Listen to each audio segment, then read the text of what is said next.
everybody, and welcome back to my channel. My name is Sonia, and today we're going to be inking my character Nim from Monster Hunter World in Clip Studio Paint Pro.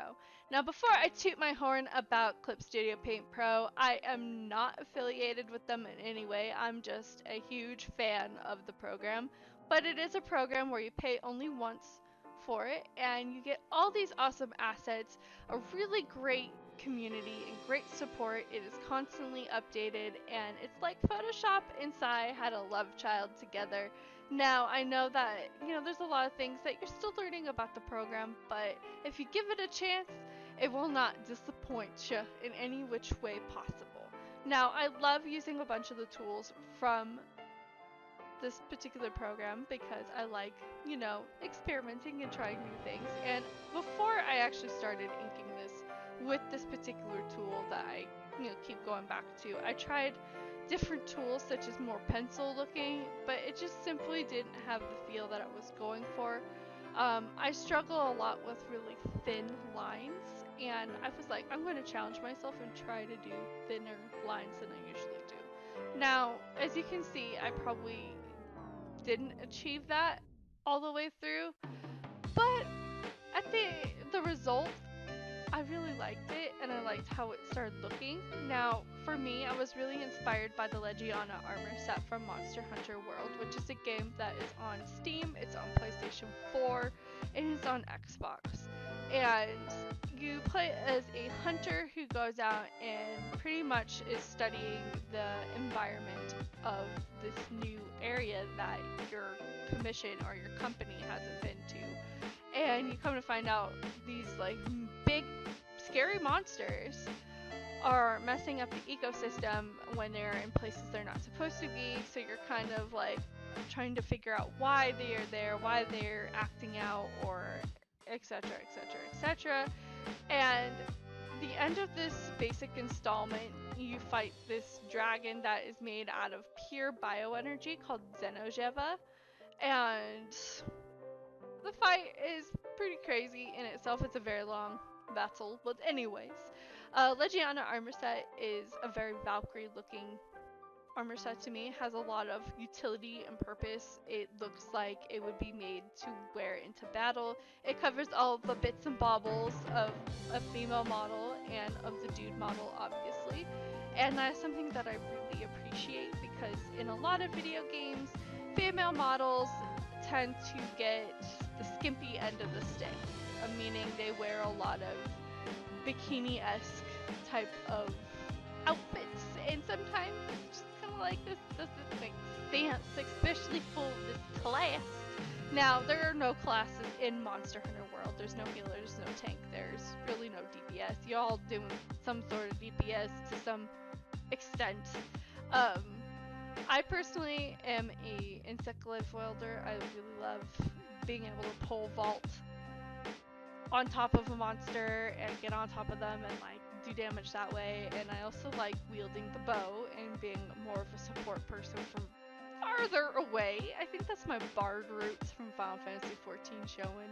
Just keep that monster a little further from me until I get better gear. Okay. And yeah, so I drew my Monster Hunter character wearing the Legiana armor set, which makes her look like a Valkyrie, and wielding the Empress Cane, which is a insect glaive that I really, really like. I really enjoy the aesthetics of it. It has a very interesting shape to the glaive part. Insect is kind of variable. I didn't draw the insect with my character because I kind of forgot about it a little bit. I was like, oops, forgot to draw the bug. And I was like, you know what, the bug is flying off, hitting the monster somewhere else, so whatever. I'm just gonna focus on this lovely, lovely armor. Now, there are some points within this video where I was recording and I completely brain farted, and this is a part of my process where sometimes I stare off into space and I'm just like, oh, or I start staring at YouTube or like other things, or just get ultimately distracted, which is my bad. But sometimes you need that kind of like cognitive break from doing something, or you're like looking at a tutorial or something else, or even at like reference images to make sure that what you're doing is correct overall. Now, for the colors of this, I know that I color blocked some areas in dark, which is not indicative of the armor set that I'm looking at on their Wikipedia, but I took a little bit of artistic liberties, and one can see that later on when I start blocking in all these like really nice dark, dark blue ink areas, because I really like utilizing that sort of color palette in a really light blue armor. Anyways, what else could I say other than the fact that I really love drawing armor? I love drawing architecture, and I like the structure of this. And I was also really inspired not only just by the armor, but by looking at pictures of pole vaulters for some reason. I really wanted to draw a more dynamic picture of Nim, but I thought, well, I haven't really drawn her a lot, and I was like, what would be a really cool picture to showcase the armor and not get too overwhelmed? So I started looking up reference pictures of pole vaulters in the process of getting ready to vault their poles, and I found this really cool, strong picture of a woman with her pole, and I was just like, I'm gonna draw that. It looks so cool. I really appreciate this. You look super, super strong. And that's how I got inspired, was just a combination of things, and it kind of like broke me out of always doing the same thing, which is always doing like the same character over and over and over again, and or just doing the same kind of like outfits.